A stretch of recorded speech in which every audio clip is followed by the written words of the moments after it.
جس کا جواب کسی فرشتے کو نہیں پتہ تھا، کیونکہ ان لوگوں کو یہ چیز کی نالج نہیں دی تھی اللہ نے، اور حضرت آدم علیہ السلام کو یہ نالج دی گئی تھی، جس کی بیس پر اللہ تعالیٰ نے پھر یہ کہا کہ حضرت آدم کو سجدہ کرو، جس پہ تمام فرشتے تو سجدے میں جھک گئے تھے، لیکن ابلیس جو کہ شیطان مردود ہے وہ سجدے سے مکر گیا تھا، اس لیے صرف غرور کے اندر کہ جی انسان یہ تو مٹی کی بنی ہوئی مخلوق ہے اور گارے مٹی سے تخلیق کیا ہے، اور میں تو سپیریئر ہوں، میں تو آگ سے بنا ہوا ہوں، تو اس بیس کے اوپر اس نے انکار کیا۔ بیسیکلی اس کے اندر ایک تو غرور تھا، اور دوسری چیز یہ ہے کہ اس نے اصل میں حضرت آدم علیہ السلام کو سجدے سے انکار نہیں، اس نے اللہ تعالیٰ کے حکم کو انکار کیا تھا، تو اس لیے وہ پھر شیطان مردود کہلایا، اور قیامت تک کے لیے وہ جو ہے وہ دربار الہی سے نکال دیا گیا۔ یہ سارا سسٹم ہے۔ بیسیکلی میں یہ بتانا چاہ رہا تھا کہ پنجتن پاک کی تخلیق، ان کے نور کی تخلیق سب سے پہلے ہوئی تھی۔ اچھا، آج میری آواز اگر آپ لوگوں تک صحیح نہ پہنچ رہی ہو تو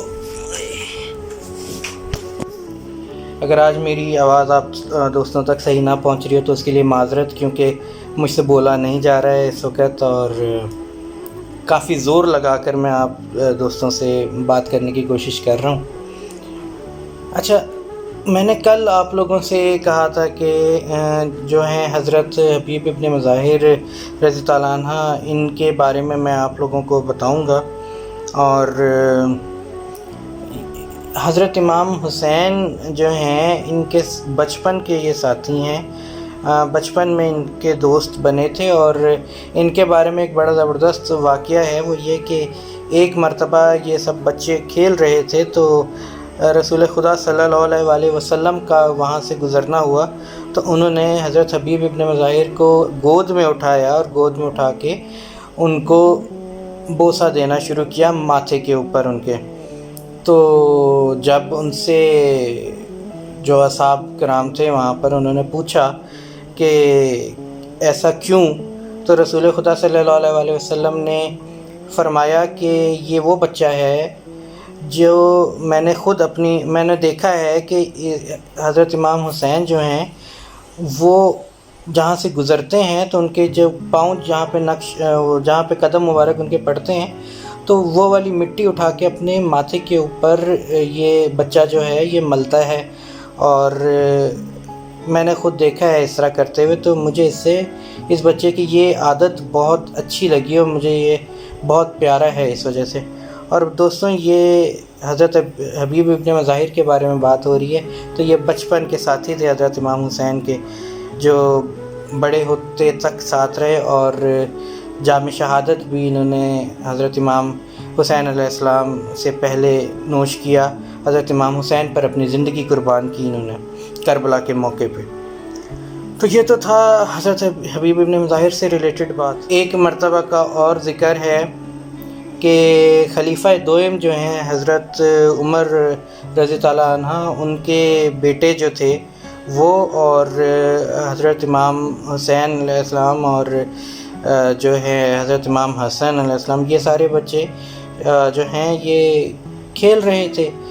تو باتوں میں تھوڑا بہت کوئی جیسے کہ بچوں کے درمیان ہو جاتا ہے، تھوڑی اونچ نیچ ہو جاتی ہے، تو وہ کوئی تھوڑا کھیل کود کے دوران اونچ نیچ ہو گئی، تو حضرت امام حسین جو ہیں انہوں نے کہیں کہہ دیا حضرت عمر رضی اللہ عنہ کے بیٹے کو کہ تم تو جو مطلب ہوا یہ تھا کچھ کہ جی وہ ان کے جو بیٹے تھے انہوں نے بھی یہ کہیں کہہ دیا کہ جی پتہ ہے میں خلیفہ جو وقت کے خلیفہ ہیں ان کا بیٹا ہوں، اور تو حضرت امام حسین نے بھی جواب میں ان کو کہہ دیا کہ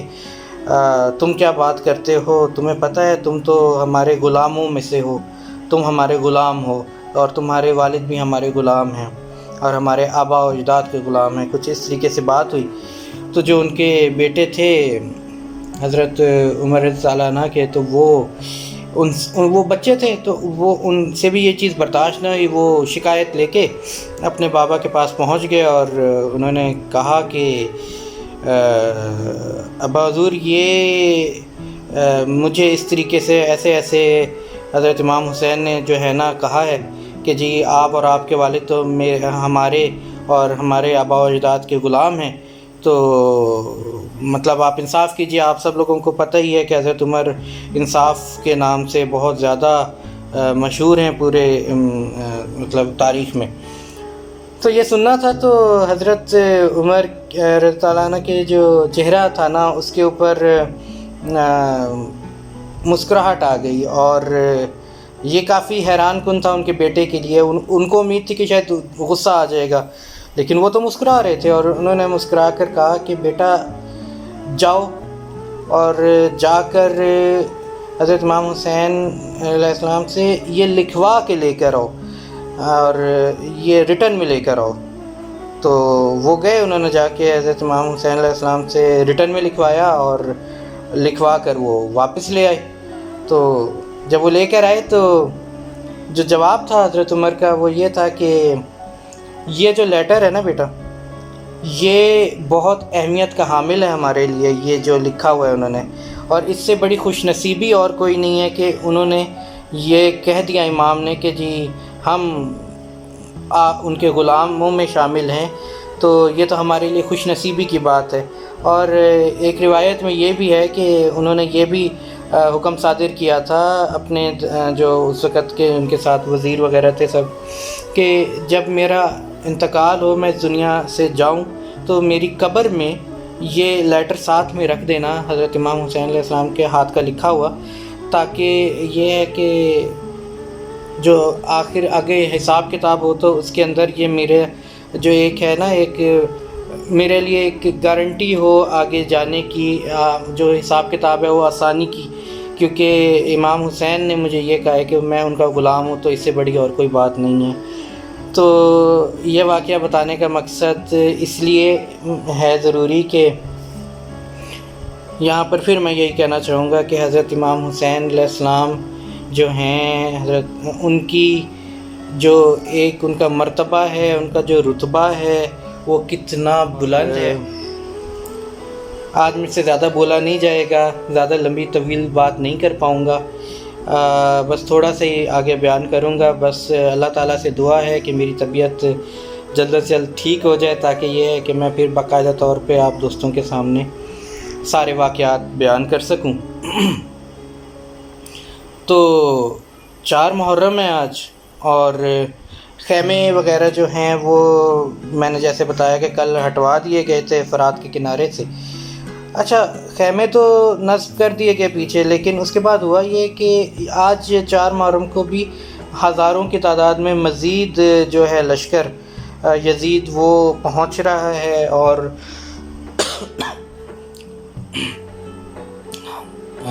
معذرت چاہتا ہوں، ہزاروں کی تعداد میں لشکر یزید وہاں پر ابھی مزید کربلا کے میدان میں جمع ہو رہا ہے، اور ان لوگوں نے جو اپنا پڑاؤ کیا ہوا ہے وہ کیا ہوا ہے فرات کے کنارے، یزیدی افواج نے۔ اور میرے خیال میں آج کوئی تعداد 28 سے 30 ہزار یا اس سے بھی زیادہ، شاید 35 ہزار تک تعداد ہو چکی ہے، ہو جائے گی اینڈ آف دا ڈے تک 4 محرم کو یزیدی فوج کی۔ اور اس سائڈ پہ وہی میں نے جیسے بتایا کہ 72 کی تعداد کھڑی ہوئی ہے، جو کہ شہداء کہلائیں گے، اور اس کے علاوہ جو ہے بیبیاں ہیں اور جو ہیں بچے ہیں چھوٹے۔ تو یہ ہیں حضرت امام حسین کے لشکر، یعنی کہ حق کی سائڈ پر اتنے لوگ ہیں اور باطل کی طرف اتنے زیادہ تعداد ہو چکی ہے۔ اور یہیں تک نہیں، اب جب خیمے پیچھے لگ گئے نا تو تانے دیے گئے، امام حسین ابن علی کو تانے دیے گئے، اور یزیدی فوج کی طرف سے جو کچھ بہت ہی گھٹیا قسم کے مزید جس کو کہنا چاہیے کہ ملعون یزیدی تھے، ان کی طرف سے حضرت امام حسین اور اہل بیت کو تانا مارا گیا کہ دیکھ لو تم لوگوں کو جو ہے ہم نے کتنی آسانی کے ساتھ پانی سے دور کر دیا ہے، اور تم لوگ کچھ بھی نہیں کر سکتے، توبہ استغفار۔ تو یہ کہنے کی دیر تھی، تو حضرت عباس علمدار جو تھے، جو میں نے آپ کو کل بھی بتایا کہ بہت زیادہ جلالی تھے، ان کو جلال آیا، اور انہوں نے اپنی یہ جو تلوار ہے، تلوار سے انہوں نے زمین کے اوپر جو ہے زور سے تلوار زمین پہ ماری، تو اللہ تعالیٰ کی طرف سے ہوا یہ کہ زمین سے چشمہ جاری ہو گیا اسی جگہ پہ جہاں پہ خیام حسینی علیہ السلام جو تھے وہ موجود تھے۔ لیکن اس کے بعد انہوں نے وہ چشمہ بند کر دیا، اور چشمہ بند کرنے کے بعد یہ فرمایا کہ دیکھو ہم یہاں پر امتحان دینے آئے ہیں اللہ تعالیٰ کے سامنے، ہم یہاں پر معجزات دکھانے نہیں آئے ہیں۔ اگر ہم معجزات دکھانا شروع ہو جاتے ہیں، اہل بیت نے اگر معجزات دکھانے شروع کر دیے تو ساری دنیا دیکھے گی، لیکن ہم یہاں پر معجزات نہیں دکھانے ہیں، نہ جنگ کرنے آئے ہیں، ہم لوگ یہاں پر اللہ تعالیٰ کے حضور امتحان دینے کے لیے آئے ہیں، سرخرو ہونے کے لیے آئے ہیں۔ تو یہ عمل کرنے کے بعد یزیدی افواج کی زبان بند ہو گئی، اور جو طعنہ دینے کا سلسلہ شروع کیا گیا تھا وہ ختم ہو گیا۔ 4 محرم اسی طریقے سے گزر گئی۔ ایک سائڈ پر خیام حسینی کے اندر جو ہے تعداد میں تو کوئی اضافہ نہیں ہو رہا ہے، اور سب عبادات وغیرہ میں مشغول ہیں اللہ تعالیٰ کی، اور دوسری طرف یزیدی فوج جو ہے اس میں جلد مطلب بہت تیزی کے ساتھ اضافہ ہوتا چلا جا رہا ہے، اور وہاں پر جو ہے رقص اور ان سب چیزوں کے محافل وغیرہ بھی لگ رہی ہیں۔ تو حق اور باطل آمنے سامنے کھڑے ہوئے ہیں، آگے کیا ہوتا ہے اور کیا نہیں یہ انشاءاللہ تعالی زندگی نے ساتھ دیا، سانسیں چلتی رہیں، سانسوں نے وفا کی، تو انشاءاللہ کل آپ لوگوں کے سامنے حاضر ہوں گا اور بتاؤں گا کہ 5 محرم کو کیا ہوا واقعہ کربلا میں۔ آپ دوستوں سے یہی میری گزارش ہے کہ ہماری ویڈیو آج کی آپ لوگوں کو پسند آئی ہو تو اس کو لائک ضرور کیجیے گا، اپنے دوستوں میں شیئر کیجیے گا، اور ہمارے چینل کو سبسکرائب ضرور کیجیے گا۔ آپ سب دوستوں سے اپنا بہت زیادہ خیال رکھیں، اور میں جاتے جاتے ایک میسیج دوبارہ دینا چاہوں گا کہ وقت کے فرعونوں، وقت کے یزیدیوں اور وقت کے نمرودوں کے خلاف